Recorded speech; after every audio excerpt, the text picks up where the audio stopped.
Hey y'all, this is my second video today. But the other one was yarn related, so this is something totally, this is homesteading related. And it was precipitated by what I was doing this morning, which was setting one of our planting beds that my husband built with our scrap lumber. He managed to get it built, and we've got two long boxes, and they are sitting on 10 long sheets of 10, very very thin, so that what better dig barrier than a solid dig barrier, right? And I had to reseat one of those this morning because it wasn't quite right. And I got my pitchfork and I got my shovel, and I had to rake things away from the moongo pear tree. It had a lot of old shavings stacked. I raked that away, and I had my husband, I said, go get the azomite and just sprinkle that on the peach. I had him sprinkle the azomite under the peach and pear trees because I knew that he couldn't today manage that kind of labor that I was about to do. So this is after the chicken chores of the barn in the morning, and so I got out there. Of course, I was slowly peeling off my hat, peeling off my jacket because I got hot. And the three large raised beds that we had, we'd taken all the tin off the sides of those, and so I was digging in there, and the roots had grown. Since I didn't have a barrier underneath, roots had grown up through there, so I was trying to get enough dirt to put in the boxes. And all the stuff we raked away from the pear tree, I was using my pitchfork. It was like mostly composted shavings and leaves and organic matter, and I was pitchforking that into the beds to fill up part of the beds. They're like 8 inches high, and I was I think 1/6 and 1/8, I can't remember which, but I was filling up some of the volume in the bottom with those composted shavings from around the pear tree and other places, so I didn't have to use all the soil. Well, as I'm doing this, and it's and don't get me wrong, I like doing that. I love digging in the dirt, shovels or my hands. I like that. And you're going to notice with my fingernails this year that it's going to look like I like doing that. But it's a lot of manual labor. I'm having to, when you stick a shovel in the ground and you put your foot on the edge of that shovel and you push it in the dirt, you're stressing your ankle, you're stressing your knees and all that. You're stressing your back, and you have to know when to quit. And this is really about people when they start planning their homestead. They plan it for today. They don't really think about the future when they may not be as physically fit as they used to be. Actually, I'm more physically fit than I used to be. I have more lean muscle mass. My weight is good. I know that you may not look like it at times, but I've got good, strong shoulders and arms. I lift weights. I do leg exercises and knee flexibility exercises lately. I take my turmeric, a megadose turmeric for my joints and that kind of thing. I've broken the ankle on my left leg. It has a plate and screws in it. I've broken the same two bones right under my knee when the tree fell on me, attacked me really. And so, there's some stiffness over there, and you have to keep working it. Like I say to everybody, you have to keep moving or you'll turn to stone, and that is the absolute truth. But I'm doing the shoveling of the boxes. I'm filling 2 different boxes. And these are 8 feet long and 3 feet wide, basically. Maybe not 3 feet wide. I forgot how wide they are. I don't know. But they're 8 feet long. And I'm filling these with dirt. And I'm thinking, I'm so grateful that I'm able to do that. There are days when my husband cannot do that. He has a very bad knee. He needs that replaced. And you know how he got that?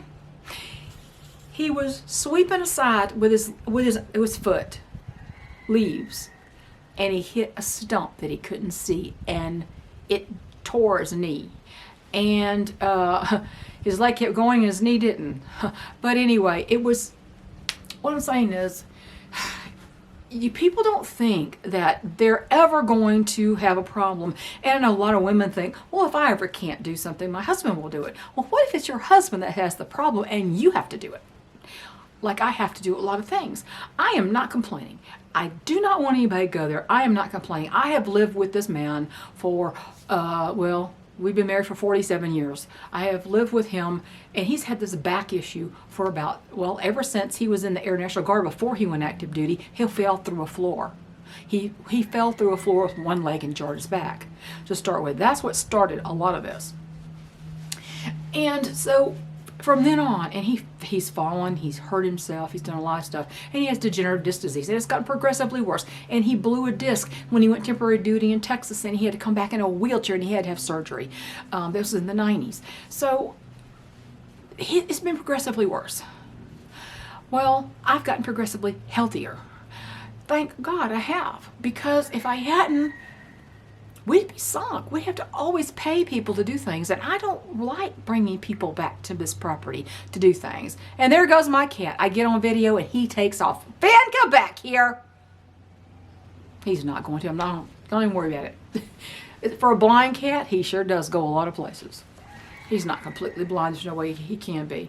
Anyway, but I'm doing this, I'm shoveling, and I'm thinking people really need to think way ahead. They need to think about the what ifs of what happens when they can't move or their husband can't move. They can't move their bodies like they used to. And there are things that have to be done. And do you know how expensive it is to pay people to do everything for you? I hope you do, because it's crazy. I could, especially when we were young and we were a young military family, the pay was sucky, people. I remember our first paychecks were like $200 something a month. And that was, of course, we had military base housing and we had a food allowance.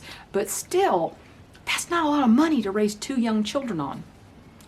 And I remember one time my husband, I don't remember what happened exactly, why he was having a spinal tap, but he had to have a spinal tap, and they sat him up. You're not supposed to sit up after a spinal tap. Crashing headache. And he was at home in bed, and he had taken an alternator out of the car. Or was in the process of changing the alternator in our station wagon. And I had to finish that job. Thank God he's good at drawing pictures, and he said, I'll draw you a picture about how to do it. He said, you can do that. And I did it. I went out and did it. I wasn't confident in my skill to do it. I looked like it was right, but of course I went and got a friend, not a friend, but a neighbor who was another, another airman. And he was actually dressed in a tux on his way out to somewhere. And I said, can you tell me if I did this right? He goes, well, can't get near it, but he said, I can look. And he goes, yeah, it looks all right to me. So, but see, you can do things you don't think you can do, but you need to think about when you can't. Just think about when I broke my ankle, slipping on, it just started snowing, and it just was getting slippery on these leaves out here. And one leg went one way and the one leg didn't. I sat on it, broke the ankle, shattered it. And, who's going to he had to take care of me. Him with his bad back, his bad knee, he had to take care of me. Happened again when I broke my leg. Thankfully, he thought ahead. He had built, when he actually felt better, he designed a lift for groceries. And guess what?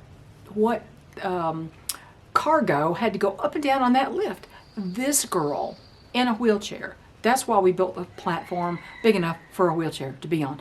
Just in case. Well, just in case turned out to be me. You can't predict what's going to happen to you.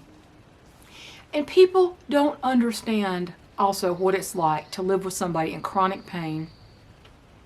And it doesn't just, they forget the caretakers. They forget the caretakers. My husband's been my caretaker. I definitely have been his caretaker.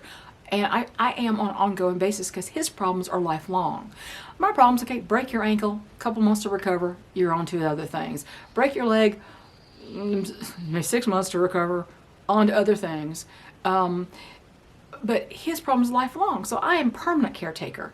People don't understand. They think, oh, well, you should not complain. You should not complain. They're the one in pain. you don't understand the other kind of pain that it is for a caretaker. And he understands that too. He knows, and it bothers him that I have to do so many things. And I enjoy some of the things I do. I do. But you know what? I'm only a few years behind him. I'm 66 years old. And no, my joints are not the same as they were when I was in my 20s. I'm better shape. But still, the joints are 66 years old. The bones are 66 years old. The spirit's willing. I love doing it. But sometimes there's a point you just can't do it anymore. But people need to be thinking ahead. Don't start getting these houses with stairs all over the place. We've got stairs. That's part of our problem.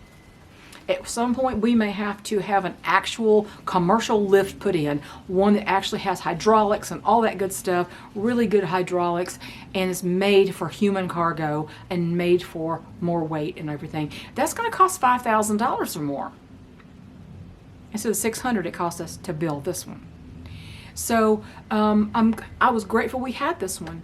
Looking ahead, it was a fortuitous decision to build it when he did. If he hadn't had that, how was I going to get up 10 steps to my house with a broken leg? How was he going to carry me up there? He wasn't. That's the point. So people, please, please think ahead. You think nothing's going to happen to you, but you know what? That's the ignorance of the youth. That's the ignorance of youth. Even if you're middle-aged, a lot of middle-aged people still are, they're in relatively good shape and they think they're going to be fine.